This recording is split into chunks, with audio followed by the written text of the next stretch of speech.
Hello everyone, welcome to डीवा ड्रूबियंस। आज हम लोग जानेंगे नाबार्ड की असिस्टेंट मैनेजर की वैकेंसी के बारे में, जिसकी ऑनलाइन एप्लीकेशन डेट जो है वो स्टार्ट हुई है 2 सितंबर से और इट विल रन टिल 23 सितंबर 2023।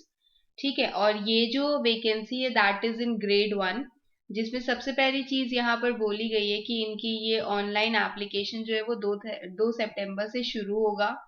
फिर इसके बाद कहा गया है कि जो इनका एग्जाम होगा, एग्जाम डेट जो होगी दैट इज फ्रॉम 16th, मतलब it will be on 16 October 2023 and it is tentative. हो सकता है कि for any reason it could change. उसके बाद नेक्स्ट चीज इसमें बोली गई है कि नंबर ऑफ वेकेंसीज कितनी कितनी हैं हर पोस्ट के लिए।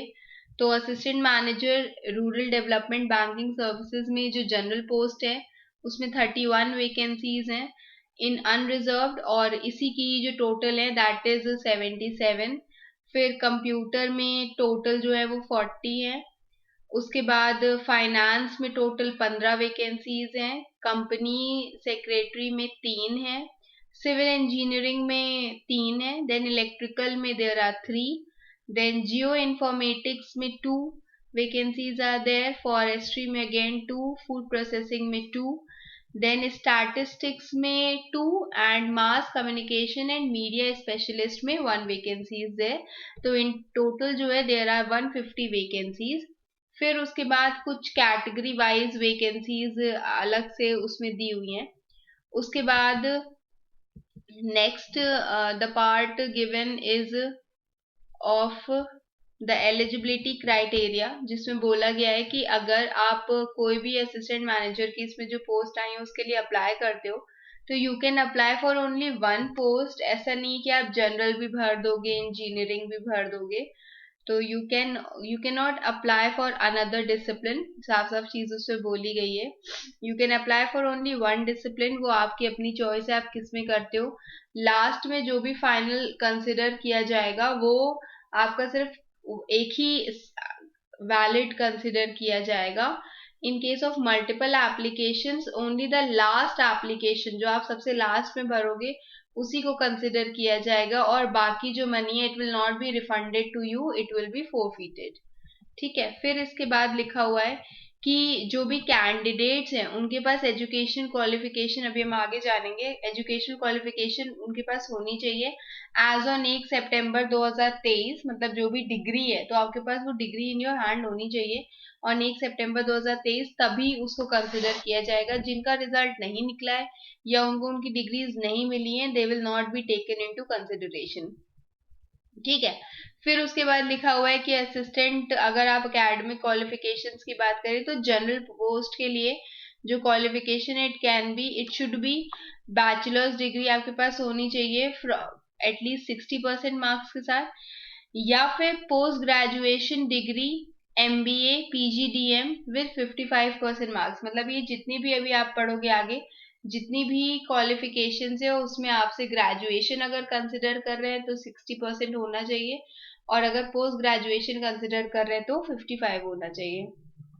फिर लिखा है कंप्यूटर और इंफॉर्मेशन टेक्नोलॉजी या IT के लिए, तो फॉर दैट आपके पास बैचलर्स डिग्री होनी चाहिए इन computer science, computer technology, computer applications, मतलब जितने भी कंप्यूटर वाले कोर्सेज होते हैं, सॉरी कंप्यूटर वाले जो भी डिग्री कोर्सेज होते हैं, और उसमें आपके 60% होने चाहिए मार्क्स, और अगर पोस्ट ग्रेजुएशन है in same subject so it should be 55% कम से कम होना चाहिए।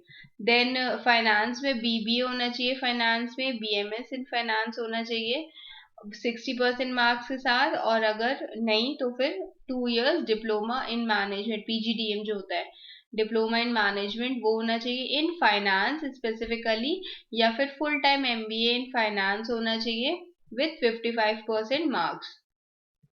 Then next is bachelor of financial investment and analysis उनके पास होना चाहिए, या फिर बैचलर्स डिग्री किसी भी डिसिप्लिन के साथ along with membership of institute of chartered accountants of India उनके पास होना चाहिए, या फिर कॉस्ट अकाउंटेंट की आपके पास मेंबरशिप होनी चाहिए। फिर है कंपनी सेक्रेटरी के लिए you should have bachelors degree, और उसमें कोई स्पेसिफिक परसेंटेज नहीं पूछा गया है, बट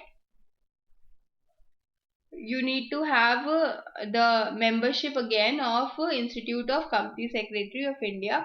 उसके बाद सिविल इंजीनियरिंग के लिए आपके पास बैचलर्स डिग्री होनी चाहिए सिविल इंजीनियरिंग में, और with 60% marks, minimum 60% marks in aggregate, और अगर पोस्ट ग्रेजुएशन है तो 55%। Same is with electrical engineering also, जिसमें 60% मार्क्स इन इलेक्ट्रिकल इंजीनियरिंग, या फिर पोस्ट ग्रेजुएशन है तो 55%। जियो इंफॉर्मेटिक्स के लिए भी B tech BSc degree in geo informatics, then from any recognised university, और उसके साथ 60% मार्क्स आपके होने चाहिए, या फिर ME MTech MSc होना चाहिए with 55% marks in the same subject. फिर है फॉरेस्ट्री के लिए, दैट फॉरेस्ट्री में there should be 60% marks in forestry bachelor's degree, या फिर post graduate degree with 55% marks. Then food processing में बैचलर्स डिग्री होनी चाहिए फूड प्रोसेसिंग में। Food technology from a recognised university with 60% marks. उसके बाद है स्टैटिस्टिक्स में अगेन स्टैटिस्टिक्स में आपके 60% मार्क्स, और मतलब as a subject and as a degree also. और उसके बाद फिर पोस्ट ग्रेजुएशन अगर आप ले रहे हैं तो 55% मार्क्स होने चाहिए। लास्ट इज मास कम्युनिकेशन और मीडिया स्पेशलिस्ट। जर्नलिज्म अगर आपका है तो 60% मार्क्स, और अगर पोस्ट ग्रेजुएशन है तो फिर 55% मार्क्स होने चाहिए। ओके, देन उसमें दिया हुआ है कि कुछ यूनिवर्सिटीज इंस्टीट्यूट हैं जो परसेंटेज क्राइटेरिया नहीं शो करते, वो ये CGPA वाला सिस्टम रखते हैं। तो अगर 6.75 है तो उसको हम 60% कंसिडर करेंगे, 6.25 है तो 55, 5.75 है तो 50%, एंड 5.25 है तो 45%। ऐसे करके उनका जो क्राइटेरिया है वो डिफाइन किया जाएगा।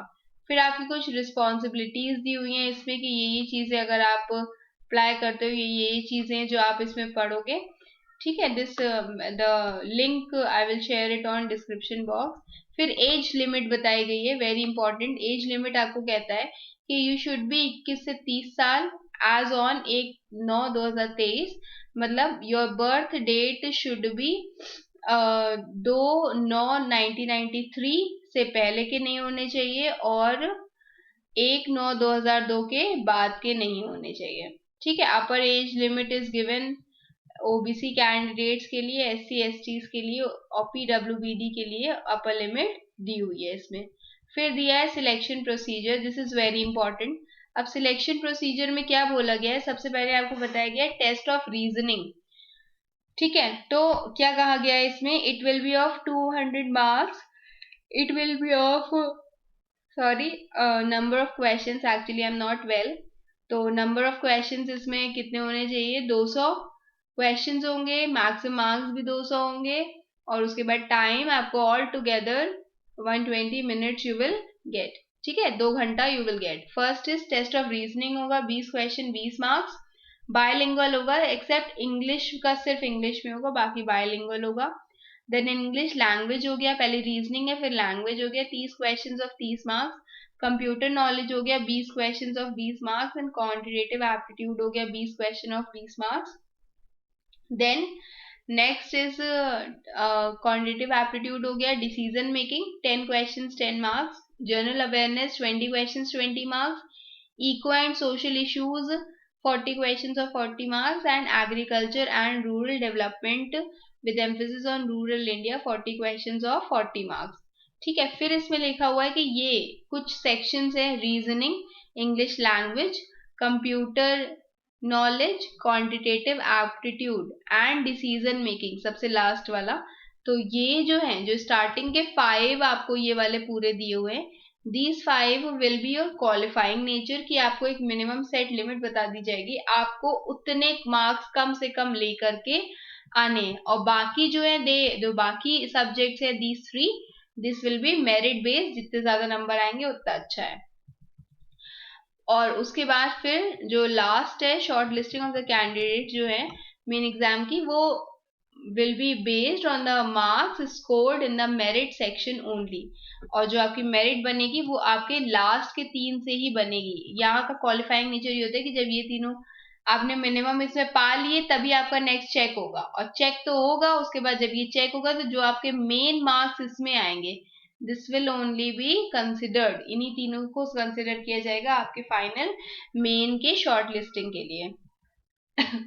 ओके उसके बाद दिया हुआ है मेन एग्जाम का कैसा होगा। मेन एग्जाम में लिखा हुआ है कि first is general English, online होगा, डिस्क्रिप्टिव होगा, ठीक है। 3 क्वेश्चंस होंगे, 100 नंबर का पेपर होगा, 90 मिनट का होगा, और डिस्क्रिप्टिव होंगे जिसमें आपको कीबोर्ड से टाइपिंग करके लिखना होगा जो भी उसके क्वेश्चंस होंगे। 3 questions are there only, means definitely it will be specific, बड़ा बड़ा पेपर होगा।